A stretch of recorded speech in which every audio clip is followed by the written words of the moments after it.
राधे श्याम, जय श्री कृष्णा। कैसे हो आप सभी लोग? आशा करती हूँ आप सभी मंगल में होगे, स्वस्थ होगे, अच्छे होगे। आज आपको एक नहीं, दो नहीं, तीन नहीं, बल्कि 20 ऐसी आवश्यक बातें बताने जा रही हूँ कि अगर आपके घर में भी पूजा स्थल है, अगर आप भी सनातन धर्म से ताल्लुक रखते हो, अगर आप भी पूजा पाठ करते हो, तो ये बातें होने जा रही हैं आप लोगों के लिए बहुत ज़्यादा जरूरी।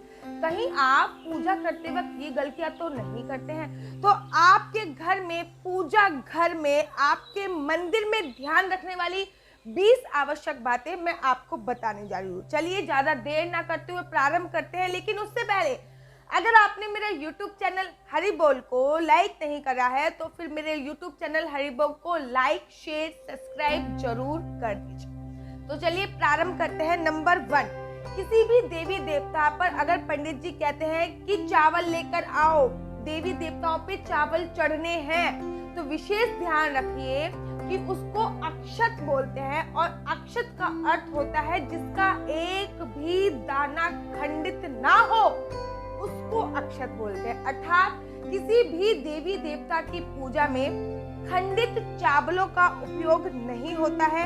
इस बात का आपको विशेष ध्यान रखना चाहिए।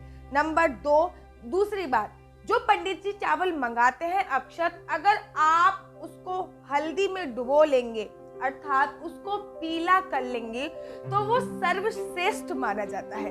अब आगे बढ़ते हैं। जब पंडित जी आपसे कहते हैं कि पान चढ़ाइए, पान लेके आइए, तो आप केवल खाली पान भगवान को समर्पित मत कीजिए। पान के साथ आप लौंग, इलायची, गुलकंद, पूरा पान बना के भगवान को समर्पित करेंगे तो उसका एक अलग ही फल मिलता है और वो ज्यादा अति उत्तम और श्रेष्ठ माना जाता है पूरा पान भगवान पे चढ़ाना। अब विशेष ध्यान रखिए कि जो मंदिर का पूजा का जो दीपक होता है वो बुझना नहीं चाहिए, नहीं तो पूजा का पूरा पुण्य आपको नहीं मिलता है। साथ ही साथ हमारे 5 प्रमुख देव हैं, देवी देवता हमारे 5 प्रमुख हैं। इसके बारे में कभी और डिटेल में पूरी वीडियो बनाऊंगी कि 5 प्रमुख देव कौन कौन से हैं और 5 प्रमुख देवों की पूजा अर्चना क्यों की जाती है, 5 प्रमुख देव ही क्यों हैं, किस वजह से हैं। विशेष तौर पे आज आपको बता रही हूँ कि अपने मंदिर में 5 दिए जरूर जलाइए, अर्थात जिसे कहते हैं पंचमुखी दिया। अर्थात आपको अपने मंदिर में पंचमुखी दिए से भगवान की आरती करनी चाहिए। आप बिहारी जी के मंदिर में जाते होंगे, राधा वल्लभ जाते होंगे, राधा दामोदर जाते होंगे, आप किसी भी जन्म स्थल पे जाते होंगे, किसी भी देवी देवताओं के मंदिर में जाएंगे तो आप नोटिस करेंगे कि उनकी जो आरती होती है वो 5 तरीके से जली होती है, अर्थात उसमें पंचमुखी दिए का बहुत ज्यादा उपयोग होता है। तो जब भी आप आरती करने जा रहे हैं तो पंचमुखी दिया जलाइए। एक बात का विशेष ध्यान रखिए, जो घर पे दिया जलता है, आपके मंदिर में जो दिया जलाया गया है वो आरती का नहीं होता है, अर्थात जो मंदिर में दिया जलाया गया है उससे आरती नहीं होती है। आरती का दिया हमेशा दूसरा ही होता है। आपके घर में किसी भी प्रकार का वास्तु दोष हो, अगर आप नित्य प्रतिदिन एक गाय का दिया जला रहे हैं, गाय के घी का दिया आप रोज एक जला रहे हैं, तो आपके घर में किसी भी प्रकार का वास्तु दोष हो, उससे आपको निजात मिल जाती है, उससे आपको राहत मिल जाती है। किसी भी भगवान की पूजा अर्चना वंदना करने से पहले मैंने आपको बताया है कि 6 मिनट की पूजा कैसे की जाती है। भगवान ने कलयुग में 6 मिनट की पूजा का वर्णन किया गया है। नीचे डिस्क्रिप्शन बॉक्स में मैं आपको लिंक दे दूंगी कि 6 मिनट की प्रॉपर पूजा अर्चना वंदना कैसे की जाती है। किसी भी भगवान की पूजा अर्चना वंदना करने से पहले आप उनको स्नान कराइए, आप उनको आमंत्रित कीजिए, उनका ध्यान कीजिए, उनको आसन दीजिए, फिर उनको स्नान कराइए, दीप धूप जलाना है, फिर अक्षत, चावल, कुमकुम, चंदन, पुष्प, प्रसाद आदि अनिवार्य होते हैं उनकी पूजा में। इस बात का आपको विशेष ध्यान करना है। अर्थात अगर आप किसी की भी पूजा कर रहे हैं तो सबसे पहले आप उनको आह्वान कीजिए, उस भगवान का, उस देवी देवता का आह्वान कीजिए। अगर आप कहो कि दीदी हमें तो इतने मंत्र नहीं आते हैं, हम किस प्रकार से आह्वान कर सकते हैं, तो मानसिक रूप से आप भगवान से बोलिए कि हे भगवान आप आइए, यहाँ पे आके विराजमान होइए। उसके बाद उनको आसन दीजिए बैठने के लिए। तत्पश्चात आप उनको स्नान कराइए, जैसे कि लड्डू गोपाल को स्नान कराते हैं। अगर आप मूर्तियां हैं आपके घर में तो उसमें केवल और केवल पानी से अभिषेक कर दीजिए, वो भी स्नान के रूप में माना जाता है, मानसिक स्नान ही बोलते हैं उसको।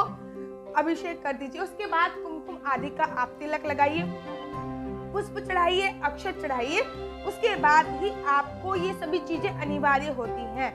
देखिए, देवी देवताओं को हार, फूल, पत्तियां आदि अर्पित करने से पहले एक बार उनको धो लेना बहुत ज्यादा आवश्यक माना जाता है।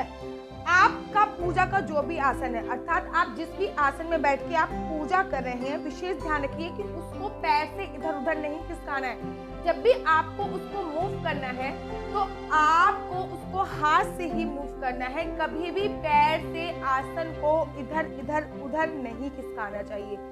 घर के अगर मंदिर में एक लोटे पानी के ऊपर एक नारियल रख दिया जाए, मिट्टी का लोटा लेना है, उसमें कुछ बूंदे गंगा जल की डालनी है, उसमें एक नारियल रख दिया जाता है तो पूरे घर का जो भी वास्तु दोष होता है वो समाप्त हो जाता है, घर की नकारात्मक ऊर्जा समाप्त हो जाती है। मैंने आपको बता चुकी हूँ मैं कि सूर्य भगवान, गणेश भगवान, दुर्गा जी, भगवान शिव और विष्णु भगवान, ये 5 देव होते हैं और इन्हीं की पूजा से सभी कार्य माने जाते हैं, इन्हीं की पूजा सर्वप्रथम की जाती है। और इसलिए पंचमुखी दिया जलाना आपको अपने मंदिर में बहुत ज्यादा अति आवश्यक है।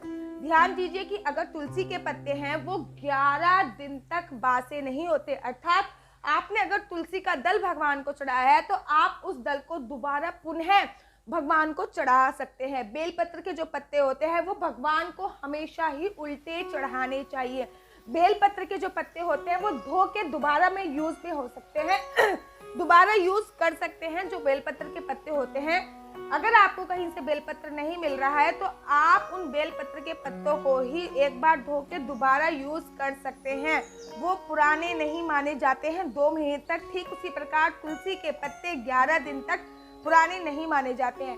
जो दीपक होता है वो भगवान की प्रतिमा के ठीक सामने नहीं जलाना चाहिए। मैंने बहुत देखा कि भगवान के मुख के पास ही दीपक जला देते हैं। दीपक घर की प्रतिमा, भगवान की प्रतिमा के ठीक सामने नहीं जलाना चाहिए, इधर जलाइए या उधर जलाइए। घी के दीपक के लिए सफेद रुई की बत्ती का उपयोग करना चाहिए, जबकि अगर आप तिल के तेल की दीपक जला रहे हैं तो लाल धागे की बत्ती अर्थात कलावे की बत्ती भी आप बना सकते हैं। लेकिन अगर आप घी का दीपक जला रहे हैं तो सफेद रंग की रुई की बत्ती का ही उपयोग कीजिए। लेकिन अगर आप तिल का तेल भी उपयोग में ला रहे हैं तो आप कलावे का उपयोग करें, जो वो ज्यादा बेहतर होता है।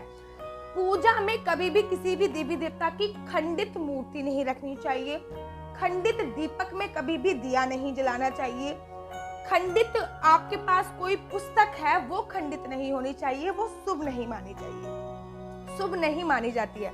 भगवान सूर्य की 7, गणेश भगवान की 3, विष्णु भगवान की 4 और शिव जी की केवल आधी परिक्रमा करनी चाहिए। परिक्रमा के ऊपर मैंने पूरी डिटेल में आपको लोगों के लिए एक वीडियो बनाई है, लिंक आपको नीचे डिस्क्रिप्शन बॉक्स में दे दूंगी, आप जाके जरूर चेकआउट जरूर करिए। घर में पूजा स्थल के ऊपर कभी भी कबाड़ा या बाथरूम की चीजें नहीं रखनी चाहिए। जो भी आपका पूजा स्थल है उसके ऊपर जीना नहीं होना चाहिए, कभी भी कबाड़ा या बाथरूम की चीजें घर पे नहीं होनी चाहिए। भगवान शिव को हल्दी नहीं चढ़ानी चाहिए, भगवान शिव को तुलसी नहीं चढ़ती है, भगवान शिव को हल्दी नहीं चढ़ती है और भगवान शिव को जल, शंख से भगवान शिव को जल नहीं चढ़ता है। इस बात का भी आपको विशेष ध्यान रखना है। ये जो छोटी छोटी सी बातें हैं ये बहुत विशेष ध्यान रखने वाली बातें हैं, लेकिन हम इन छोटी छोटी बातों का ध्यान नहीं रखते और हम बहुत बड़ी गलती कर देते हैं। अगर आपको मेरी वीडियो पसंद आती है तो मेरे YouTube चैनल हली बॉय को लाइक, शेयर, सब्सक्राइब करना बिल्कुल मत भूलिए। अब मुझे दीजिए इजाजत। राधे श्याम, जय श्री कृष्ण।